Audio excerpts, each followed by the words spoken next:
Erev Tov, bonsoir.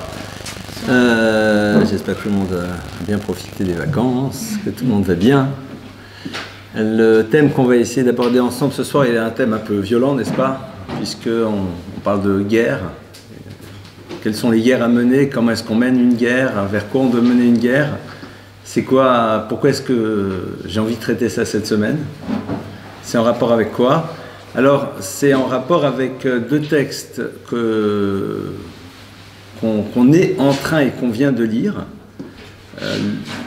Cette semaine, on aborde un texte qui s'intitule Kitetse et dont le premier verset est le suivant: Kitetse la milchama loivecha, lorsque tu partiras en guerre contre ton ennemi. Et puis après, donc, la Torah nous parle de tout ce qui peut se jouer, mais dans une problématique qui n'est pas nécessairement guerrière. Que se passe-t-il si tu rencontres là-bas une femme qui te plaît énormément?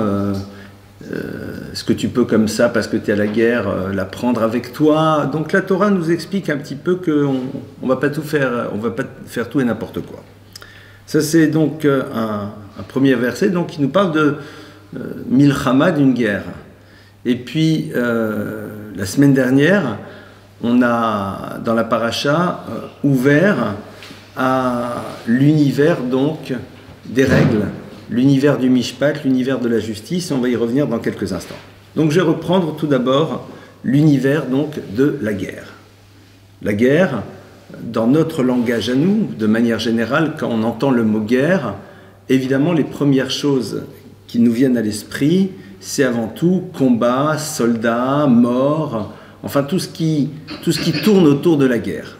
D'accord? Ça, c'est de manière générale ce que l'on voit autour de la guerre. Opposition, donc c'est-à-dire qu'il y a en effet deux systèmes, ça peut être deux individus, ça peut être deux groupes, ça peut être deux pays, et à un moment, ils rentrent en guerre parce qu'il y a un point de divergence, il y a un point de dissonance, il y a parfois un désir d'annexer, et donc de l'autre côté un désir de protéger ce que l'on a, et cette guerre-là, eh bien, elle est un petit peu inscrite, j'ai envie de dire, dans l'histoire de l'humanité. C'est-à-dire que l'histoire de l'humanité regorge de guerres. Je ne sais pas si vous le savez, mais en moyenne sur le globe, il y a, à l'instant où je vous parle, sans doute une centaine de conflits minimum, de conflits officiels entre des puissances, entre toutes sortes de systèmes, et pas juste les problèmes de guerre qui peuvent exister entre les individus. La notion de guerre, on la retrouve dans la Torah très tôt. Très très tôt, on voit dans la Torah en effet une histoire de guerre. On va voir entre autres la guerre de Abraham avec les rois de Sodome et Gomorrhe. Et donc très rapidement, la Torah va faire arriver cette histoire de guerre. Et on va les retrouver tout au long. On va les retrouver aussi à la sortie d'Égypte, on va les retrouver dans le désert, on va les retrouver en arrivant sur la terre d'Israël. Et l'histoire semble être ponctuée de guerre. Et donc il est normal que pour nous, la notion de guerre nous renvoie à ce type de conflits qui malheureusement ont généré énormément de difficultés. Soit. Mais dans la paracha de la semaine, eh bien, lorsque l'on parle justement de cette notion de partir à la guerre, il y a un mot qui est a priori normal, mais dont on ne comprend pas la nécessité. Puisque le verset nous dit « Kitetse la milchama al oivecha » lorsque tu partiras, la milchama vers la guerre, al oivecha sur ton ennemi. Donc, tout d'abord, ce premier terme de yotzi al la milchama, c'est-à-dire quand tu sortiras. A priori, on n'est pas obligé d'utiliser ce terme de sortir en guerre, qui ta'ase milchama, lorsque tu feras la guerre, ou qui y est milchama, ou alors lorsqu'il y aura une guerre, ou qui tilcham, ou alors lorsque tu feras la guerre. Et on se doute bien que si guerre il y a, c'est que nécessairement il y a ennemi. C'est-à-dire le terme de oivecha, ton ennemi, n'est pas a priori nécessaire pour la compréhension. Si je vous dis, lorsque tu partiras en guerre, alors ceci, ceci, ceci, cela, évidemment, qui dit guerre, dit ennemi face à nous. Au-delà de ça, même si tu as envie de préciser cette notion donc de l'ennemi, eh bien, Kitetse la milchama al oyev, sur un ennemi. Or là, on dit al oivecha, sur ton ennemi. Donc il y a en plus cette précision de oivecha, de ton ennemi. Au-delà de ça, il y a encore une question qui se pose, c'est que la Torah ici nous parle au singulier. Or, de manière générale, la guerre, en tout cas lorsqu'il y a différentes puissances, c'est quelque chose qui se passe au pluriel. Le texte aurait pu dire « Kitetsu la milchama aloivechem » lorsque vous partirez en guerre contre vos ennemis. D'ailleurs, à un autre endroit, la Torah va dire très bien « lorsque vous sortirez contre vos ennemis », etc., etc. Et ici, non. « Kitetsu la milchama aloivechem » sur ton ennemi. Donc c'est au niveau de l'individu. Donc on a plusieurs choses à comprendre ici. Le terme de Yotsia, de sortir, d'accord? Première chose. Seconde chose, c'est cette dimension de singulier. Et la troisième chose, c'est un mot qui a du sens, mais dont on n'a pas la nécessité, qui est al-oivecha, sur ton ennemi. Donc il faut croire qu'il y a quelque chose de très personnalisé. Et évidemment, ici, les maîtres du Moussar vont nous ouvrir à une seconde lecture. Et la seconde lecture est la suivante, ils vont dire Kitetse la milchama, sortir en guerre. Sortir en guerre, c'est l'expression donc d'un désir, c'est-à-dire qu'il y a ici une démarche active. Nous savons qu'il existe des guerres préventives, qu'il existe des guerres dans lesquelles on est agressé et donc on est obligé d'aller à la rencontre de l'ennemi qui nous agresse. Or, ici, cette notion de Yotsia la milchama nous renvoie non pas à une guerre qui existe, qui a été provoquée par moi ou par l'autre, mais qui nous fait bien prendre conscience qu'il y a ici Yotsia la milchama, sortir, c'est-à-dire aller vers cette guerre. Donc, on semble nous parler ici d'une guerre voulue, d'une démarche de guerre volontaire. Alors, on trouvera dans l'histoire, en effet, quelques guerres qui sont nécessaires, entre autres les guerres de conquête, mais là, on a ici, vraiment, Kitetse la milchama aloivecha, on me parle à moi, lorsque je sortirai en guerre sur mon ennemi. Essayons de réfléchir dans une autre perspective. Et de nous interroger sur ce qui motive une guerre. Dans l'histoire du peuple d'Israël, la motivation de la guerre, elle va être celle exclusivement de la conquête. C'est-à-dire la Torah voit dans la guerre l'élément qui va permettre une conquête. Mais la Torah n'est pas pour ces guerres qui sont basées sur des querelles d'ego ou sur d'autres choses. Donc, Kitetse la milchama, il y a donc ici une forme de nécessité à aller à la guerre. Et plus que cela, nous savons que lorsque l'on part en guerre, la première chose que l'on doit faire, c'est Vekarata Ela le shalom, il faut d'abord chercher la paix, c'est-à-dire trouver un système de négociation. Et le texte nous dit, et si maintenant en face on refuse, à ce moment-là le processus se met en place. Or là on semble nous dire quand tu vas à la guerre, c'est qu'en 2 mots, tu y vas, et là-dessus il semblerait qu'il n'y a pas de shalom, il n'y a pas de paix possible. Oivecha, oyev, c'est-à-dire c'est quelqu'un donc qui est un ennemi. C'est quoi cette notion de l'ennemi? Est-ce que l'ennemi, c'est celui qui est déjà ennemi contre lequel je vais en guerre? A priori, non. Moi, je pars en guerre. Je pars en guerre parce que je vais devoir conquérir ce territoire. Je pense que ce territoire m'appartient. Tu n'es pas mon ennemi. C'est quoi l'idée de l'ennemi? C'est quelqu'un auquel je m'oppose, quelqu'un avec lequel je suis obligé de me battre. Mais pour l'instant, tu n'es pas mon ennemi. Si je viens vers toi et je te dis « donne-moi sympathiquement ta terre » et que tu me la donnes, tout va bien. Al oivecha sur celui qui est déjà ton ennemi. Le texte aurait pu nous dire qu'il était la milchama quand tu sors en guerre. Évidemment que quand on va sortir en guerre, on va se retrouver après, face à quelqu'un qui s'oppose, et au moment où il s'oppose, il s'appelle mon ennemi. Mais là, il faut croire qu'il y a quelqu'un qui s'appelle déjà mon ennemi avant même que je parte en guerre. Quand tu sortiras en guerre vers celui qui s'appelle déjà ton ennemi. Donc il faut croire qu'il y a déjà quelqu'un qui s'appelle mon ennemi, vis-à-vis duquel je vais devoir partir en guerre. Et nos maîtres de nous dire, en effet, cette Yotzi à la Milchama, c'est-à-dire cette sortie vers la guerre, qui est donc une démarche active, nous parle d'une guerre qui est totalement différente, qui est la guerre contre nous-mêmes. Évidemment que la première lecture du verset reste. Mais la lecture que je voudrais avoir avec vous maintenant, c'est justement sur une guerre qui n'a rien à voir. Ki tetse la milchama aloivecha. Il y a quelque chose qui s'appelle un ennemi, et qui est mon ennemi. Et il l'est, point barre. C'est pas parce que je rentre en conflit avec lui qu'il va le devenir. C'est-à-dire, demain, tant que j'ai pas décidé d'envahir la Belgique, ou la Patagonie inférieure, ce ne sont pas mes ennemis. Le jour où je décide de leur faire la guerre, à ce moment-là, ils deviennent mes ennemis. Et la Torah dit non, il y a quelque chose qui s'appelle ton ennemi. Point.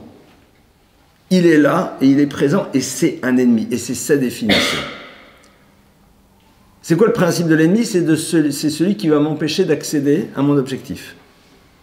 Si au moment où je veux conquérir ton territoire, tu acceptes de me le donner, tu n'es pas mon ennemi. Dès le moment où tu refuses, à ce moment-là, il y a confrontation. S'il y a confrontation, nous sommes ennemis. Donc il faut croire qu'il y a quelque chose qui s'appelle mon ennemi et qui est mon ennemi.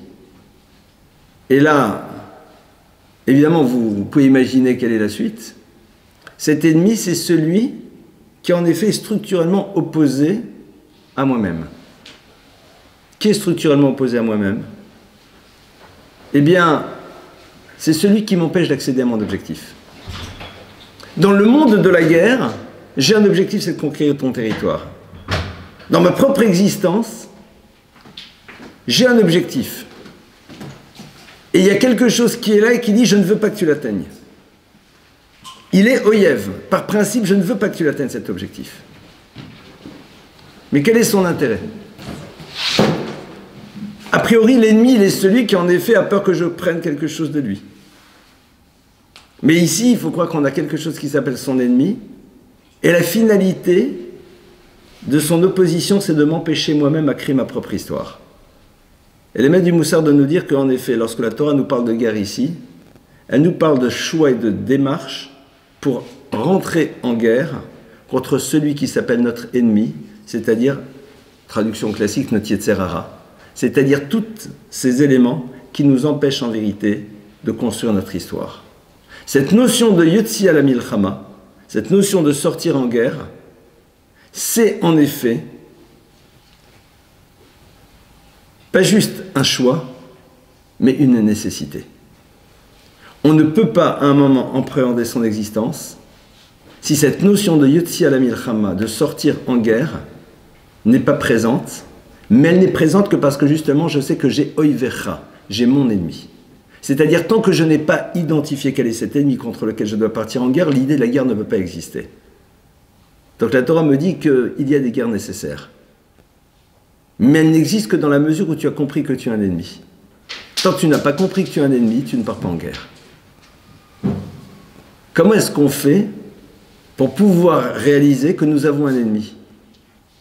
Alors, la difficulté, c'est que si je réalise que c'est un ennemi, nécessairement, il faut que je parte en guerre. Est-ce que j'ai envie de partir en guerre?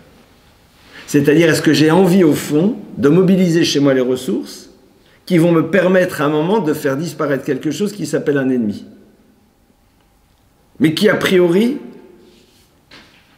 tel que je le vis au quotidien, n'est pas un élément qui semble me poser problème. Empêcher quelqu'un de devenir ce qu'il doit être, c'est relativement simple, et ça peut prendre des formes extrêmement douces. C'est d'une simplicité infantine. Si vous voulez un jour empêcher un enfant de devenir lui-même, si vous voulez l'empêcher de créer, de réaliser, plongez-le dans un monde de plaisir, plongez-le dans un monde dans lequel il a une réponse permanente à tous ses désirs, Faites-le vivre dans un quotidien dans lequel, eh bien, rien ne s'oppose à tout ce qu'il a envie d'être. Et évidemment que cet ennemi-là est d'une douceur incroyable. Mais il est ennemi. Il est ennemi parce que justement, il empêche quelque chose. Il empêche un aboutissement. Et donc, il est le plus dangereux. Parce que si on réfléchit, l'ennemi qui se déclare et qui exprime son opposition à travers quelque chose qui me fait mal, alors en effet, vis-à-vis de celui-ci, je peux me lever, je peux combattre. Au fond, les guerres à mener commencent d'abord par l'identification de l'ennemi qui a cette particularité, c'est justement de ne pas être celui qui pose problème. Et ça, c'est peut-être déjà le premier travail. Le premier travail, c'est de se dire, mais au fond, le premier ennemi à combattre, c'est celui que je ne perçois pas comme ennemi. C'est celui qui, justement, ne crée pas chez moi de difficultés. C'est celui qui, au contraire, utilise des méthodes et qui font que j'ai l'impression que c'est un ami plus qu'un ennemi. Interviewez un enfant et demandez-lui ce qu'il pense de la personne qui sans arrêt arrive à convaincre ses parents de céder à ses caprices. Tu lui dis, tu vois là le monsieur là, chaque fois que tes parents ils te disent non, il est là, il dit mais laissez-le, laissez-le, laissez-le, laissez-le, et après tes parents ils disent oui. Est-ce que tu l'aimes cette personne? Est-ce que c'est quelqu'un qui est ton ami? Il dit oui, c'est mon plus grand ami. Il est celui qui me permet chaque fois d'avoir ce que je désire. Il est celui qui arrive à convaincre mes parents de céder à mes désirata. C'est génial. Celui qui te permet d'ouvrir la porte qui était fermée, c'est ton ami. Celui qui te permet d'accéder à ce que tu avais envie, c'est ton ami. Donc c'est super compliqué de le voir comme un ennemi. Comment je fais? Puisque l'ennemi, c'est quelqu'un qui s'oppose à moi et qui s'oppose donc à quoi? À mon désir d'immédiateté, à mon désir de conquête, à mon désir de posséder, à mon désir d'avoir. Mais celui qui va dans le sens de cela, je le vois comme étant mon ami. L'enjeu numéro 1 de nos batailles, c'est d'être capable de voir en quoi celui qui semble être notre ami est notre ennemi. Et évidemment, découvrir qu'il est notre ennemi est compliqué, puisqu'à l'instant T, on ne le perçoit pas. Donc ça veut dire quoi? Ça veut dire qu'on va être obligé à un moment d'avoir quelqu'un qui nous indique qu'en effet, cette chose qui est en face de nous, qui semble être notre ami, est notre ennemi. Parce que moi-même, je ne peux pas le savoir. Puisque je vis, au contraire, cette expérience comme étant quelque chose qui est plus du domaine de l'ami. Et c'est vrai que je prends un peu de temps pour décrypter les choses. On pourrait résumer ça de manière beaucoup plus rapide, mais parfois, il y a certaines choses, on a besoin de bien les décomposer. On a besoin de bien les décomposer pour réussir à l'intégrer, parce qu'il y a ici quelque chose de colossal qui se joue. Ça peut changer radicalement notre vie. Nous avons des ennemis non identifiables, et comme ils ne sont pas identifiables, soit c'est la découverte à un moment qu'ils n'ont pas été nos amis, qui nous fera réaliser qu'ils sont nos ennemis, mais parfois le territoire a été conquis, il est difficile de le reprendre, soit il faut être capable d'entendre celui qui me dit que celui qui semble être ton ami est ton ennemi. Alors que dans ma logique, c'est exactement le contraire. Vous dites à un enfant, tu vois, ce monsieur, chaque fois qu'il vient, il faut que tu le renvoies. Il dit, mais même pas en rêve. Il est celui qui s'oppose à mes parents et qui donc permet à ce que mes désirs soient remplis. Donc il ne faut surtout pas qu'il parte. J'y tiens. Il est important pour moi. Il m'a dit, non, justement. Il doit absolument partir. Parce qu'au fond, il s'appelle ton ennemi. Parce qu'être habitué à répondre en permanence à tous tes désirs, c'est la meilleure manière de t'empêcher de construire ton histoire. Mais ça, tu ne peux pas le savoir. Donc la Torah est en train de me dire, voilà, il va falloir d'abord que tu identifies Oivecha, mon ennemi à moi. Mon ennemi à moi, et la Gemara nous dit, que celui que l'on appelle le Satan, le Yetzer Hara, ce que vous voulez, il y a d'autres noms, B'chol yom veyom, chaque jour il se lève, ou mevakesh, il désire détruire l'individu. Veilma le osro, et si ce n'était que Dieu nous donne un coup de main, yacholo, on ne pourrait rien faire contre. En quoi Dieu m'aide? En quoi Dieu m'aide? En quoi il m'aide? Il m'aide à travers un texte qui est en train de me dire « Sache que ce que tu es être un ami est un ennemi ».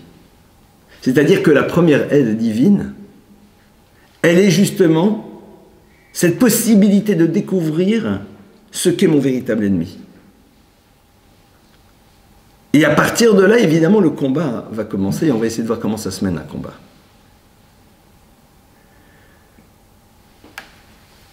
Il y a des combats qu'on perd, mais après on se remonte le moral. C'est vrai. On dit bon, d'accord.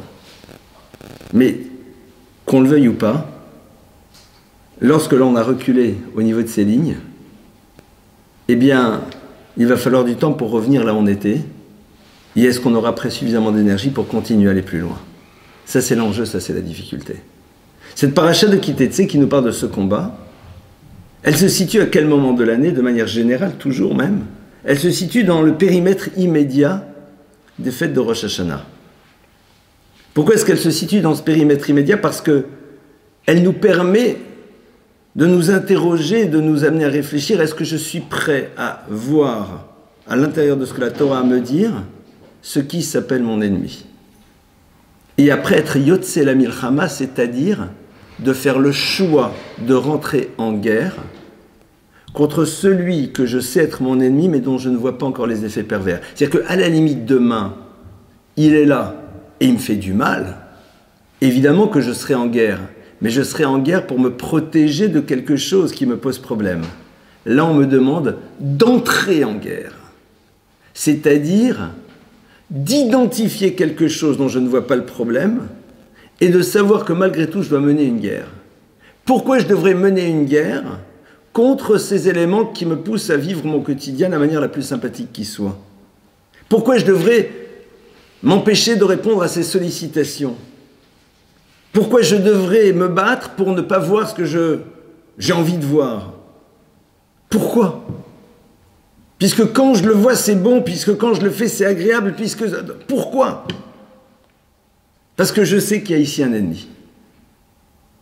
Je le sais, mais je ne peux pas le comprendre encore. Il est dommage de découvrir en effet la conséquence de cette bataille dans laquelle il n'y avait pas d'adversaire parce que nous avons laissé faire pour pouvoir nous-mêmes commencer à livrer bataille. Traduit de manière très bête, il serait dommage de faire le constat des effets de la paresse pour commencer à lutter contre la paresse. C'est dommage. C'est déjà bien de le faire une fois qu'on en a constaté les effets. Mais pourquoi je vais lutter contre ce désir de ne pas agir, puisque en n'agissant pas et en faisant ce que je veux, mon quotidien se passe bien. Mon quotidien se passe bien. Donc pourquoi je devrais le faire? Puisque je n'en vois pas encore la dimension perverse, je n'en vois pas encore les conséquences, et plus que cela, au contraire, ça m'amène une forme de bien-être. Donc vous imaginez un peu le travail. Il n'est pas simple ce travail. Et la Torah te dit Ki Teitzei la Milchama. Ce qu'on attend de toi, c'est que justement, tu décides de démarrer une guerre dont on ne comprend pas a priori l'intérêt. Alors, certains domaines, oui. Dans certains domaines, oui, on en comprend. Pourquoi? Parce que on voit dans le monde qu'en effet, certaines guerres qui n'ont pas été menées, eh bien, amènent des conséquences qui sont parfois lourdes. On va voir que cette absence de guerre contre la paresse, contre d'autres choses, peuvent amener à un certain nombre d'échecs. D'accord? Donc là, on a, à la limite, une forme de facilité. C'est qu'on peut observer l'univers qui est autour de soi et voir qu'en effet, l'absence de guerre contre ça peut générer en effet des conséquences. Donc on va éventuellement commencer cette guerre. Mais le problème, c'est qu'il y a des choses sur lesquelles on ne voit pas les conséquences. Parce que ces conséquences, c'est quoi? C'est l'absence de ce qui aurait pu être. Il y a deux types de conséquences dans la vie. soit il y a des conséquences qui sont objectivement négatives. C'est-à-dire, tu es là, tu as échoué, tu as tout. C'est là, d'accord? Tu t'es fait avoir, point. Mais il y en a d'autres qui sont présentes mais qui ne sont pas visibles. C'est l'absence d'un résultat qui aurait pu être. Donc tu n'as pas l'impression que tu as perdu une guerre, tu n'as pas l'impression que tu as perdu quoi que ce soit, alors qu'en vérité c'est ce que tu aurais pu être qui n'existera jamais. C'est-à-dire que la personne, elle voyait en toi celui qui pouvait devenir quelque chose d'extrêmement élevé, et il a tout fait pour que tu te contentes d'être ce que tu es. Donc toi tu continues à être, j'étais tranquille, j'étais sympa, tout va bien. Donc tu n'as pas l'impression qu'en vérité il s'est passé quoi que ce soit dans ta vie. Seulement l'autre a fait en telle sorte que tu échoues dans ce que tu aurais pu être. Et ça, c'est d'une violence inimaginable. Parce que tu ne pourras jamais le savoir.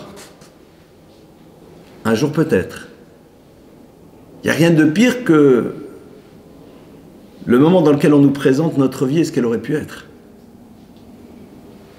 Des batailles que nous n'avons pas menées, parce que tout simplement, nous n'en voyions pas l'intérêt, puisque a priori, on se maintenait dans ce qu'on était. L'ennemi numéro un de notre vie, à tous, c'est quoi? C'est justement celui qui me dit il n'y a pas de bataille à livrer. C'est celui qui m'amène justement à ne pas identifier les problèmes. C'est celui qui m'amène à ne livrer bataille que quand je vois la dimension toxique des choses. Ou pire que ça. Celui qui m'amène à mettre en place des batailles pour pouvoir obtenir des choses qui elles-mêmes s'inscriront dans une vie immobile. C'est-à-dire les plaisirs du quotidien et l'illusion du pouvoir, l'illusion du respect, l'illusion des honneurs, l'illusion d'être au-dessus des autres, de tout ce que vous voulez. Chose qui, au fond, quelque part, n'apporte strictement rien. Réfléchissons. Chacune et chacun d'entre nous, on va constater que la plupart du temps, nos batailles, on les a menées pour pouvoir obtenir ce que l'on voulait, mais qui est beaucoup plus dans le domaine de l'éphémère. On a livré bataille face à ceux qui nous avaient atteints dans notre honneur, dans notre truc. Vous avez vu là, les coqs qui se battent dans la rue, là. Hein, m'a regardé. T'es passé devant moi. Là, une bataille. Ça a changé quelque chose, mais il est passé devant toi. Et les gens adorent ça. C'est fou. C'est pitoyable. Il n'y a pas d'autre mot.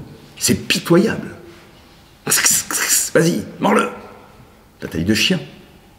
Bataille d'animaux. Ça, ce sont nos batailles. Prendre le pouvoir, être celui qui dit « Ouais, c'est moi qui ». Qu'est-ce que t'as gagné? Rien. Mais pire que ça t'a amené à régresser. Parce que ça a entretenu des dimensions négatives de toi-même.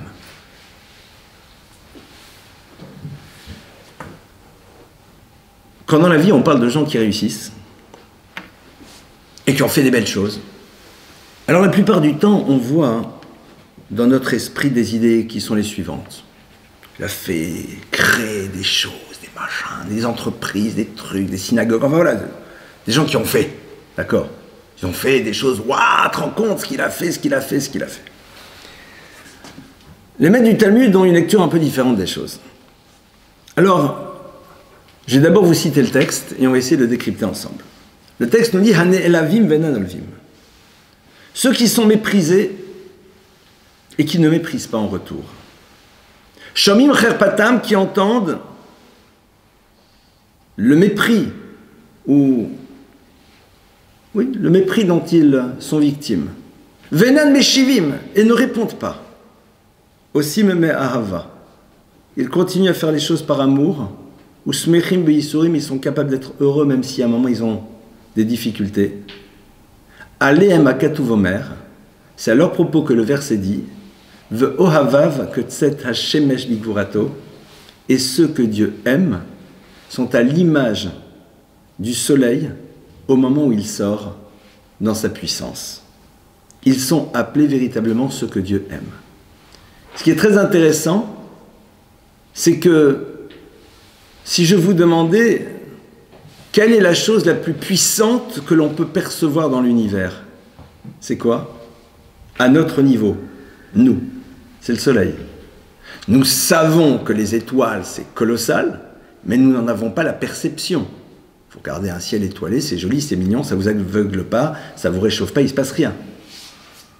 Quel est l'élément présent dans l'univers qui est le nôtre, dont on perçoit le plus là, la dimension colossale? C'est le soleil, qui nous aveugle, qui nous réchauffe. C'est ce qu'il y a de plus puissant que l'on peut percevoir.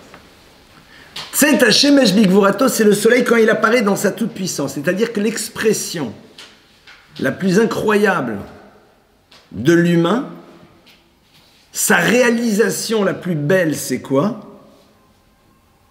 Quelque chose de non visible. Personne ne le voit. Nela Venolev. Quelqu'un l'a méprisé, il n'a pas réagi. T'es pas au courant, toi? Quelqu'un dit des choses pas sympas sur lui, et non mais Shiv, il ne répond pas. Il fait les choses, il continue à faire par amour, il gère, même si c'est difficile. C'est quelque chose d'invisible. Dieu dit, voilà, ça c'est la plus belle réalisation. Pourquoi? Parce que c'est tout simplement l'expression d'une bataille qui a été menée et dont on voit l'aboutissement à travers quelque chose que personne ne peut voir si ce n'est celui qui a mené la bataille. Les vraies batailles sont celles dont on ne parlera à personne, sont celles dont les résultats ne seront visibles que par ceux qui eux-mêmes ont livré les mêmes batailles. Parce que tout simplement, il est difficile de percevoir, pour celui pour qui ce n'est pas fondamental, la bataille que quelqu'un a menée contre son ego, contre ses désirs, contre sa colère, contre sa paresse, contre son égoïsme, contre son désir de répondre présent en permanence à toutes les sollicitations matérielles. C'est difficile de les voir et encore plus de les identifier. Ceux qui ont essayé de les mener vont peut-être percevoir chez les autres aussi ceux qui les mènent et ceux qui réussissent.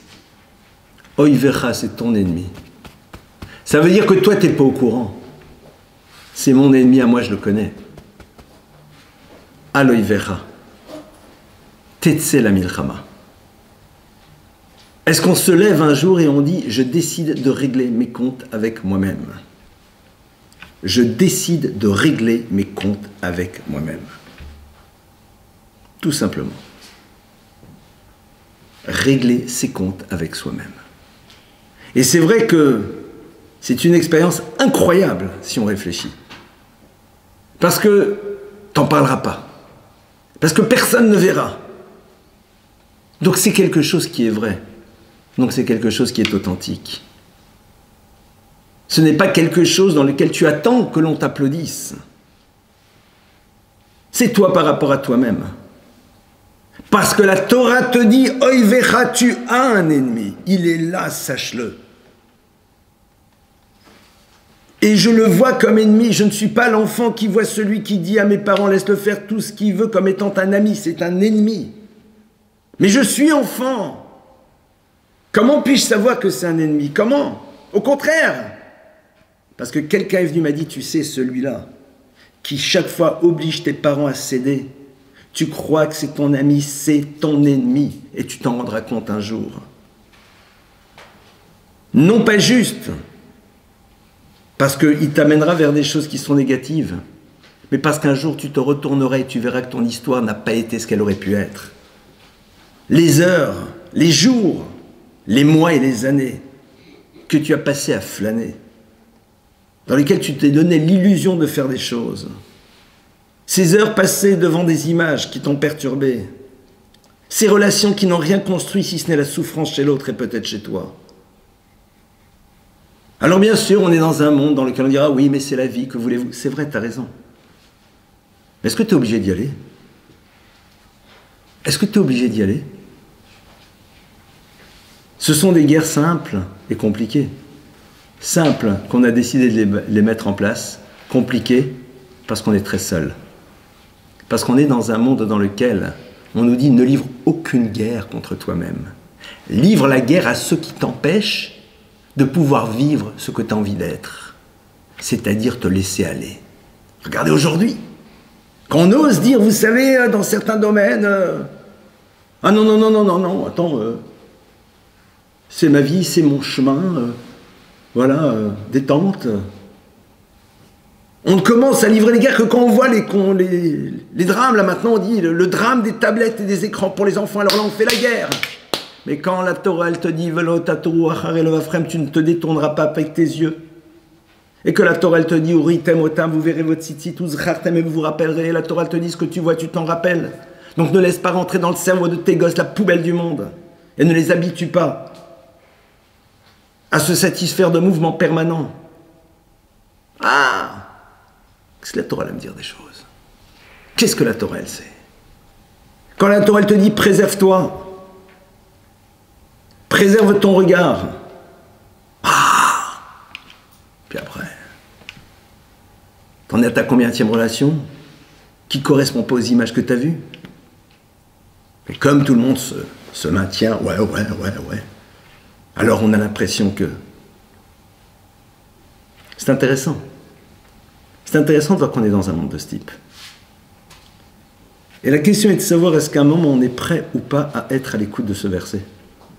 Qui tetsei yotzi ala milcha, tu te lèves et tu sors en guerre. C'est-à-dire tu dis j'ai décidé de lever la guerre. J'ai décidé de mener la guerre. Aloivecha, c'est mon ennemi. À ce moment-là, ton histoire elle change. Pourquoi?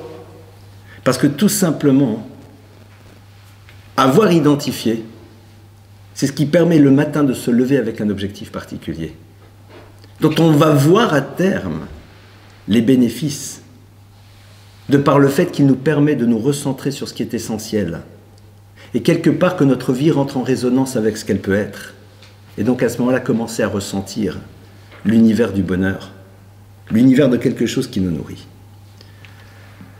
Alors, pour pouvoir mener cette guerre, eh bien, on a compris donc cette nécessité de dire oivecha, d'identifier maintenant. J'aimerais revenir un tout petit peu sur quelque chose qu'on a vu la semaine dernière, dans la paracha, qui était donc le premier verset aussi de manière très intéressante. Le texte nous a dit Shoftim veshotrim titel lecha bechol sha'arecha. Le texte nous disait Shoftim, des juges, veshotrim, et des policiers, titel lecha bechol sha'arecha, tu mettras à toutes tes portes, à toutes tes entrées. Et j'ai l'impression que ce verset-là peut nous éclairer aussi un tout petit peu sur la manière dont on peut mener cette guerre. Bechol sha'arecha, sur toutes tes ouvertures. Sha'arim, sha'ar, c'est une porte, c'est une ouverture. Si je parle de porte, si je parle d'ouverture, c'est que nécessairement il y a quelque chose d'extérieur et quelque chose d'intérieur. La porte entre deux univers. Nous avons chacune et chacun d'entre nous, dans notre propre corps, un certain nombre de sha'arim, un certain nombre de portes et d'ouvertures. Et plus particulièrement, le regard, la bouche et les oreilles. Avec le regard, je peux faire pénétrer le monde à l'intérieur de moi-même. Avec ma bouche, je peux exprimer dans l'univers ce qui est à l'intérieur de moi.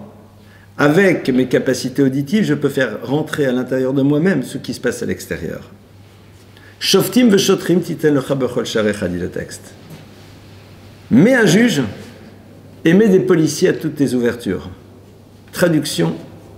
Le début de la bataille, c'est tout simplement de savoir si à un moment, c'est open bar ou pas dans ma vie. Est-ce que je suis open ou pas à tout? Ou est-ce que j'imagine à un moment être à l'image d'un juge qui détermine si oui ou non telle et telle chose a lieu de pénétrer ma vie ou pas, si telle et telle chose a lieu d'être exprimée ou pas. Et le shoter, après, c'est en effet celui qui, techniquement parlant, me permet de mettre en application. Ça démarre sur des choses très simples. Quelqu'un veut me dire quelque chose. Ai-je besoin de l'entendre ou pas? J'ai envie. Le chauffette, il est là, il juge. Il dit, il y a quelque chose que l'on a envie de te dire. Est-ce qu'il est nécessaire que tu l'entendes ou pas? Question. Elle est pour l'instant à l'extérieur, elle n'est pas encore chez toi. Une fois qu'elle sera chez toi, elle sera chez toi, c'est terminé, elle est rentrée. Mettre un bouton reset sur ses souvenirs, non. C'est là, tu t'en rappelles. Et tu vas t'en rappeler longtemps, et pire encore si c'est une chose négative sur l'autre. T'as besoin ou pas? Chauffette. Mon oyev, mon ennemi, c'est qui? C'est celui qui m'amène à ne même pas poser la question. Comme on l'a vu. C'est celui qui me dit, mais qu'est-ce que tu as besoin de te poser la question? La chose, elle est là, vas-y, vis le truc. Shoftim veshotrim. On me propose de voir quelque chose. Je fais le choix de voir ou de ne pas voir. Mais qu'est-ce que tu te prends la tête? Vois-le. Qu'est-ce que j'en retire? Qu'est-ce que ça m'apporte? Quelle est la toxicité éventuelle de ce que je vais voir? Vers quoi ça peut m'amener? Vous avez des gens, parfois vous voulez leur raconter des choses, ils disent non, non, me raconte pas, ça va me stresser. Là, je vais te montrer un truc, non, je ne veux pas regarder, ça va m'angoisser. Donc tu vois bien qu'il y a des trucs quand tu sens que, ah non, tu veux pas. Hein. Vous êtes d'accord? Viens, je vais te raconter, j'étais là-bas, c'était horrible, machin, non, surtout, je vais avoir la rasera. Mon vieux yiddish. Donc tu vois bien que t'es capable de dire, ah non, même pas vrai. Je ferme les écoutilles, je ferme les yeux. Ou même parfois, dis-moi, non, je veux pas te dire. Pourquoi? J'ai pas envie de te dire. Pourquoi t'as pas? T'as envie de le faire aller, hein? Non, je te le dis pas. Je te le dis pas, nananer, tu sauras pas. Donc le chauffette, il est là. T'as décidé pour des raisons mauvaises, au passage, que tu voulais pas dire. T'as décidé parce que ça t'arrange de pas écouter. Ça t'a décidé parce que ça va te stresser de pas voir. Donc t'es capable. Mais en vérité, ce qui est intéressant, c'est quand ça t'intéresse à toi personnellement dans l'immédiat. Ou alors quand tu as peur qu'en effet d'être touché et altéré, parce que ça c'est de l'immédiat, parce que quand t'as l'angoisse. Et t'as pas envie d'avoir l'angoisse. T'as pas envie d'avoir les images, parce qu'elles t'angoissent. Donc tu vois bien que face à quelque chose dont tu sens la toxicité, tu es capable à un moment de dire même pas en rêve. La force du Yetzer Hara, c'est quoi?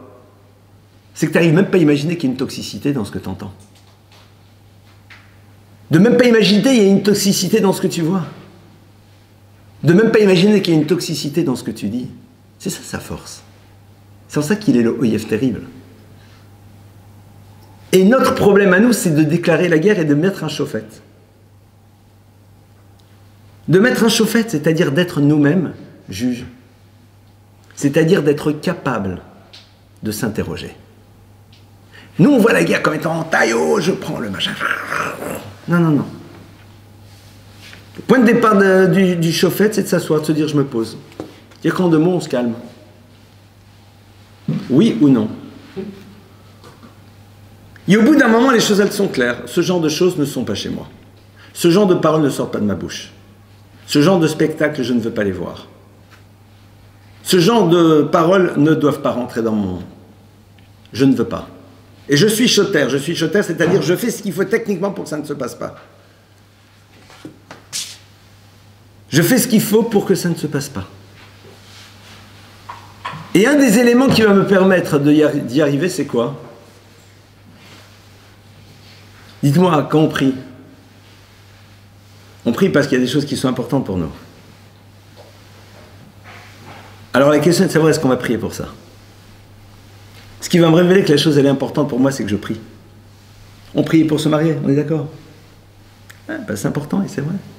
On prie pour être en bonne santé, c'est important d'être en bonne santé. On prie pour la parnassa, on prie. On prie pour que c'est l'examen, c'est normal. Est-ce qu'on prie pour ne pas être confronté à des situations dont on sait qu'elles sont toxiques? Est-ce qu'on prie pour demander à Kadosh Baruch Hu, donne-moi les forces de faire en telle sorte que les limites ne soient jamais transgressées?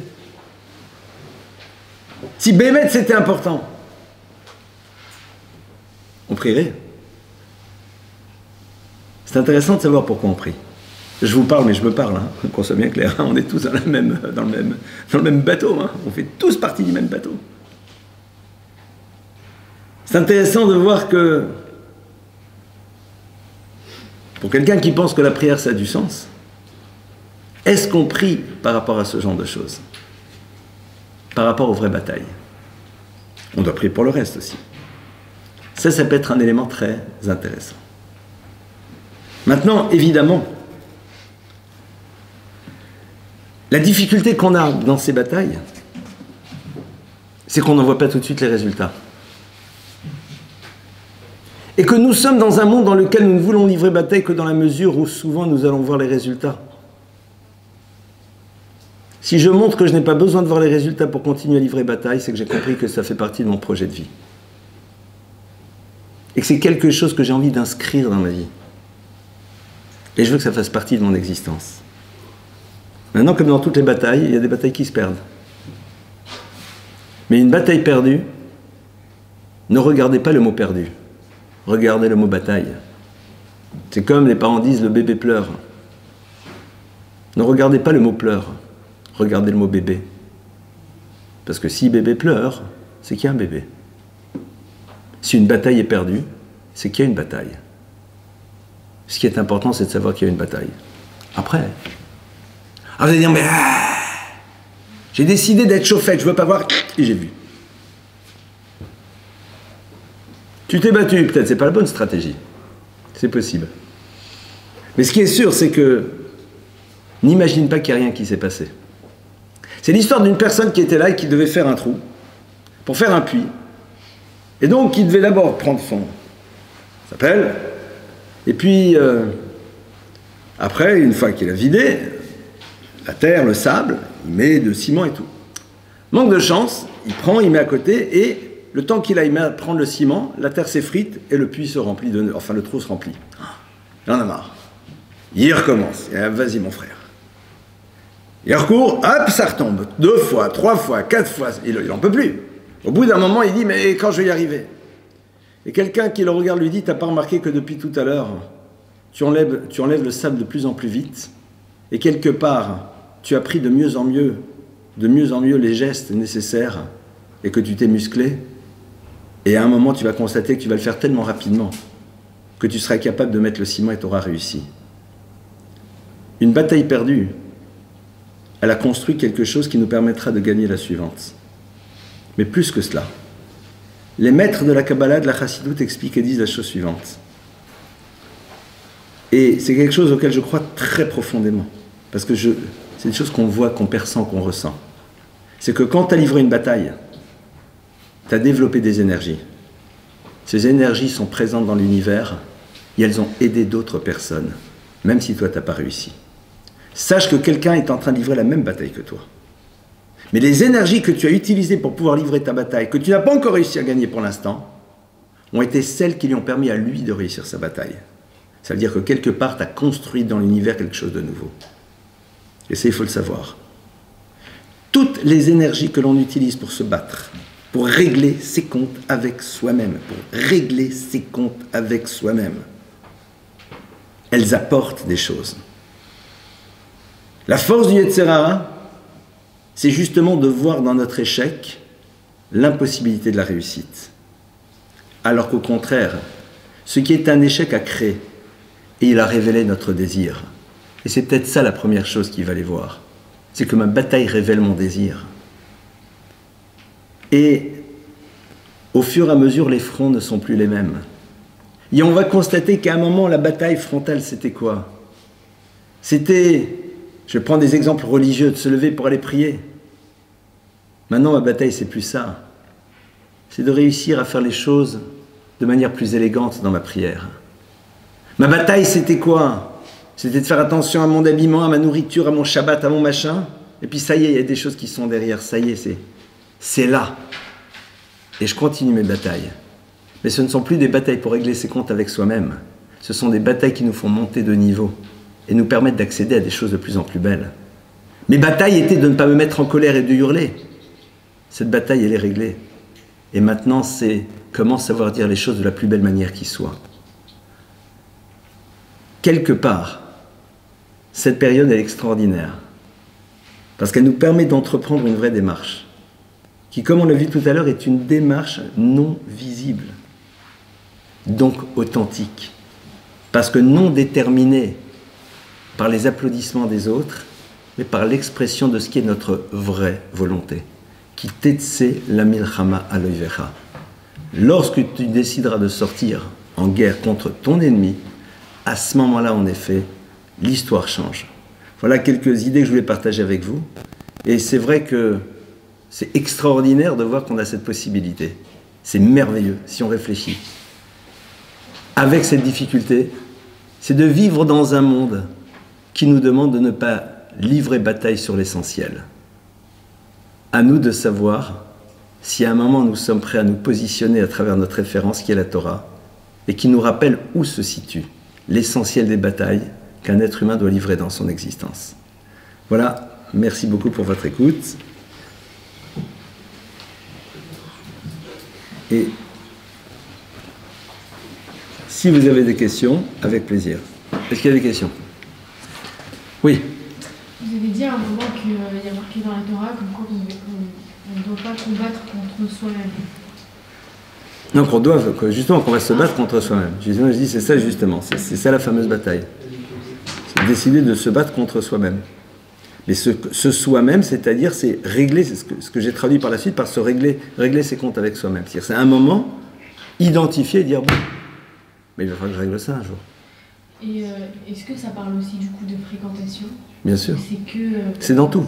Parce que, pourquoi je vais vers cette fréquentation? Parce qu'elle m'apporte quoi? Et je vais réaliser qu'elle m'apporte l'illusion d'exister à travers le regard que l'autre porte sur moi. Très bien. Donc je vois bien que ma bataille, c'est quoi? C'est pas mettre l'autre de côté. C'est avoir un regard sur moi suffisamment construit pour ne plus avoir besoin du regard de l'autre pour exister.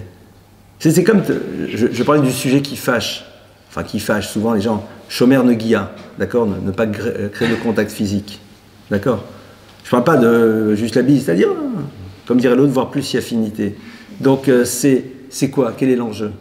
C'est quel est l'intérêt et quelle est la nécessité de cette chose par rapport à moi-même?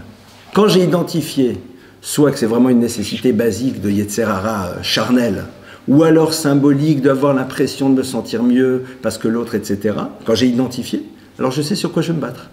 Dans un cas, sur le fait de ne pas être dépendant effectivement de l'autre, dans l'autre cas, de savoir à un moment dire que ma partie animale, c'est pas elle qui doit diriger mon existence, et chacun va découvrir sur la même problématique quel est le point sur lequel on va devoir travailler. Quelqu'un, par exemple, dans le rapport à la nourriture, il est là, et dès qu'il voit, il mange. Son travail, ça va être justement de travailler sur ses angoisses qui l'amènent à vouloir compenser à travers la nourriture, et l'autre, ça va être de travailler sur sa gourmandise à l'état pur. Donc, c'est-à-dire qu'on va voir le même phénomène, mais régler ses comptes, c'est identifier ce qui est à l'origine, ce qui se joue, et donc à partir de cela, commencer chacun à travailler sur un autre point. Dans le rapport à la nourriture, certaines personnes mangent sans arrêt pour compenser. D'autres, parce qu'en vérité, elles ont vraiment... c'est le kiffeur par excellence, mais à un moment dans sa dimension péjorative, parce que c'est pas interdit de se faire un kiff. Mais c'est là, il a besoin de ce plaisir gustatif en permanence. Il va identifier pourquoi, mais c'est peut-être pas nécessairement la même chose. Et c'est ça qui est très intéressant. C'est de réussir, face à la problématique, à identifier quel est le point sur lequel je dois faire un travail. Oui. C'est pas le même principe que faire une barrière autour de la Torah. Vous savez, le principe Alors, associé avec la Torah. Alors, j'entends ce que tu dis, tout à fait. Associé avec la Torah, toi, tu es déjà, je pense, dans une étape extraordinaire, mais qui peut-être est déjà après. C'est-à-dire que toi, tu es dans une bataille que tu es en train de réussir, et pour pouvoir maintenant te maintenir, tu te mets une barrière pour pouvoir passer à autre chose. Parce que se mettre une barrière, c'est bien, mais il faut d'abord identifier pourquoi je me retrouve là. Tu vois, c'est-à-dire, parce que sinon la barrière, elle peut rompre. Quand on n'a pas compris vraiment, c'est sûr, techniquement parlant, voilà, je prends un exemple tout, c'est-à-dire quand je vois des babas au rhum, j'en peux plus, je craque. Je les mange tout de suite, et je sais que c'est toxique. Bon, alors, la première chose que je vais faire techniquement, je dis, il faut pas. Donc, c'est comme le portable. Je sais que si à un moment il y a des trucs qui passent, je vais regarder. Donc, première chose, je me mets ma barrière, je me mets un filtre. Mettez-vous des filtres. Mettez-vous des filtres. Attendez, il y a toute la poubelle du monde là-dedans. Oh, non, je suis assez grand. Rien assez grand. Moi, j'ai un filtre. Rien assez grand. Et c'est pas moi qui ai le code, c'est ma femme. Je lui dis, clairement, bah oui. Évidemment. Je lui dis, tu mets restriction, tout ce qui est truc à 2 balles, tu mets un code, je veux pas le savoir. Voilà, ça c'est une barrière. Déjà, je vois, ah, j'en peux plus, ben non, tu peux plus. Restreint. Et après, tu fais ton travail. Parce que moi, je luttais contre ma gourmandise, mais je décide de vivre chez le nôtre. Ah, c'est compliqué, mon frère. C'est un peu compliqué comme dossier. Je me bats contre ma gourmandise, mais en même temps, tous les jours, je suis face à des trucs qui sont là, j'en peux plus. T'es violent. Voilà, donc ce que tu dis est très intéressant. Se mettre une barrière. Alors les autres, ils vont dire, ah, quoi, t'es un coincé, tu mets un fil. Bah ouais. Quoi, t'en as pas besoin, toi? Tu regardes jamais des... Allez, entre nous. Si, bon alors. Donc si tu mets pas de fil, c'est que t'as pas envie d'arrêter. Donc t'as pas décidé de régler certaines choses. Ou alors tu dis, non, c'est pas un problème. C'est le gosse, vas-y mon frère, mange, etc. Tes parents qui te disent, faut pas y aller, on va... C'est le même principe. C'est le même principe. On aura l'ami qui dira, mais non, tes parents sont nuls, vas-y, va faire l'école buissonnière, vas-y, regarde, mais non, ça te détend, c'est bien, super. En plus, aujourd'hui, on en voit les conséquences, je ne parle même pas de la partie religieuse. Donc c'est vrai que se mettre des filtres, c'est déjà commencer à régler ses comptes, c'est de dire, je bloque, je me mets une barrière, je m'oblige à me mettre une barrière. Quoi, tu n'achètes plus 20 kilos de chocolat? Non, je n'achète plus. Même ici, vous savez...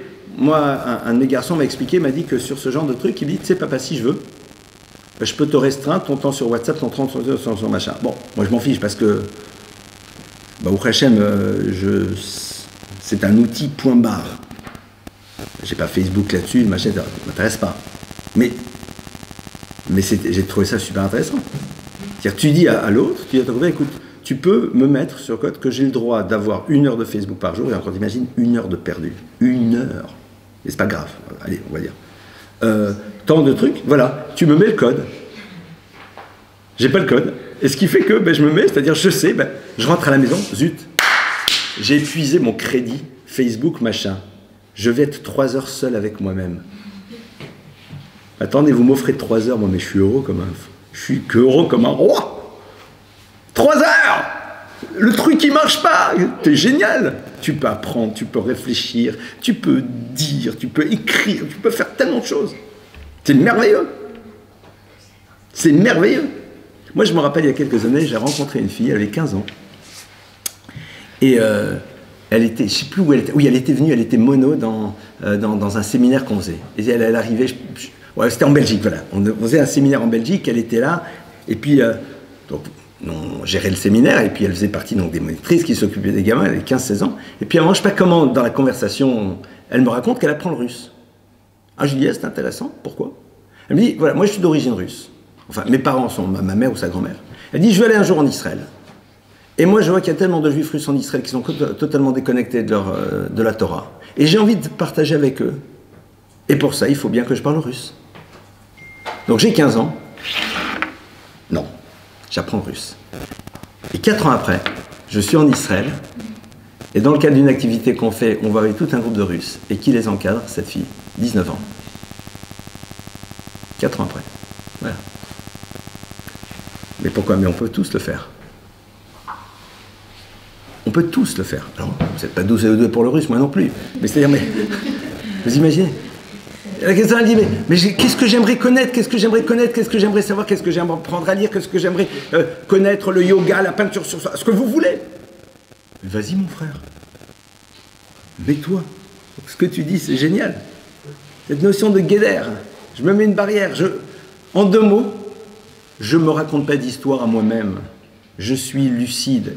Et alors, que j'ai dit, quoi? T'es pas assez grand? Non, je suis pas assez grand. Si je suis intéressé par les Baba au Rhum et que j'en ai sans arrêt qui se baladent autour de moi, je suis désolé. Je sais, et c'est plus simple en plus. Faites l'expérience d'un truc sur lequel vous aimeriez et vous réalisez que c'est pas possible. T'as pas de bataille à mener. Je passe à autre chose. Imaginez que le soir, là, tu veux regarder des films et ça marche pas. C'est terminé, ça marche pas. Alors avant, tu sais que le film, c'est pas super de le voir parce que tout... D'accord. Mais là, de toute façon, ça marche pas. T'imagines les énergies que tu n'es pas obligé de dépenser? De toute façon, c'est pas possible. C'est pas possible, tu passes à autre chose. C'est top. C'est top. Donc voilà. Et ça c'est... vous pouvez pas vous imaginer ce que ça construit. Et si j'ai pas envie de le faire, il faut que je dise, mais pourquoi? Et à moi de réfléchir, qu'est-ce qui se joue? La force de quelqu'un, c'est d'accepter qu'il est faillible. Et quand tu acceptes que tu es faillible, si tu as envie de grandir, alors tu t'empêches d'être en faillite. Voilà quelques idées à réfléchir ensemble, qui vous concernent, qui me concernent, qui nous concernent tous. Hein. Qu'on soit bien clair, on est tous, chacun dans son histoire, confronté à ça. Mais voilà, un beau programme en tout cas. Portez-vous bien. Et Shavuot Tov. Shavuot Tov.